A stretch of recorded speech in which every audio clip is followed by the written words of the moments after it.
Morgan Dana Harrington was a 20-year-old Virginia Tech University student who was enjoying life to the fullest when she suddenly went missing. In 2009, Morgan and her group of friends went to see Metallica live in concert after already entering the venue. As the opening band started to play, Morgan decided she needed to run to the ladies' room. After she failed to return in time for the beginning of the big show, her friends got concerned and called her up. Morgan answered her cell phone and said she couldn't get back inside because the venue had a no re-entry policy. Her friends found this suspicious, as she didn't even need to leave the venue to go to the restroom, but she insisted everything was fine and that she was going to catch a ride home, so no one was particularly concerned at the time. Morgan didn't return home that night. The search to find her was meticulous and lasted several weeks. Witnesses say they had seen her outside of the concert venue, but no one knows why she decided to leave or where she was headed. A couple of weeks later, her body was found by a farmer, and evidence showed she had met a violent death. What the forensics never managed to answer, however, is who took her life, how she got into those circumstances, or why she separated from her friends in the first place.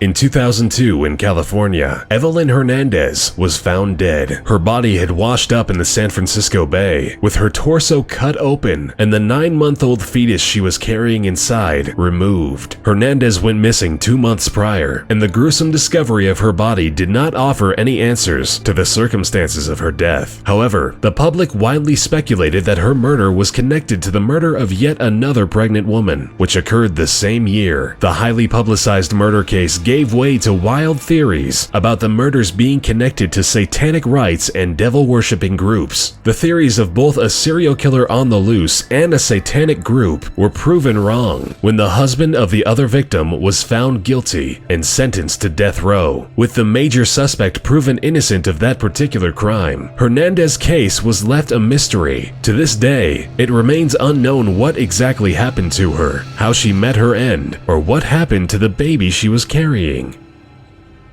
Jonathan Luna was a reputable assistant United States attorney in Baltimore who met his strange and untimely death during an eerie night on the road. In December 2003, Luna got into his car and drove off, headed into the opposite direction of where he lived. Authorities were able to trace his erratic late-night movement thanks to surveillance cameras on toll stations. He had used his E-ZPass toll permit multiple times, withdrew money from an ATM, and eventually crashed into a creek. The incident was assumed a suicide until evidence to the opposite started piling up. Luna's lifeless body was found in the driver's seat, but what had killed him wasn't the crash, but the 36 stab wounds he had endured and suffered from during the entire night ride. The crime scene indicated that he had spent most of the drive in the back seat and that someone else had coordinated the crash. Still, there was no DNA other than Luna's found in the car, and the case remains a mystery to this day.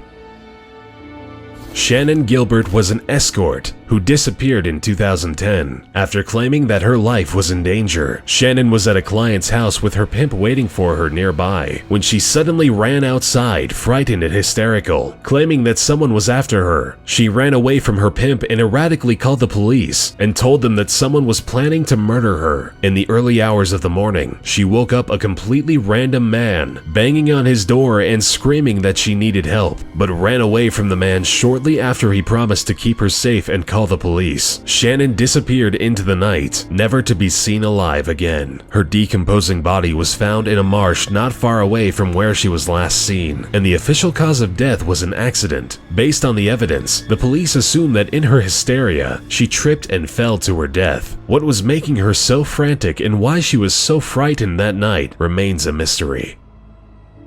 Eliza Lamb's body was found in a water tank above the Hotel Cecil, a dodgy place with a bad reputation. Lamb's death was ruled out as an accidental drowning, but the facts render this initial ruling ridiculous. Lamb's last hours were caught on camera. She ran into an elevator and pressed all the buttons, but the door wouldn't close. She seemed to be perplexed and afraid, hiding from someone in the elevator, periodically peeking through. When she finally leaves the elevator, which refuses to start moving, she is seen seen gesturing to someone off camera. She crouches and walks away contorted, never to be seen again. She was found in the water tank, which is hidden away behind several locked alarm doors. Moreover, in order to discover her body, the authorities had to drill a hole in the tank to get to her. It's evident that she couldn't have accidentally got there, and it's unlikely that she went through so much trouble to commit suicide. Still, no explanation anyone could come up with is plausible. Her death remains a mystery to this day, with the eerie video of her last hours haunting everyone who has seen it.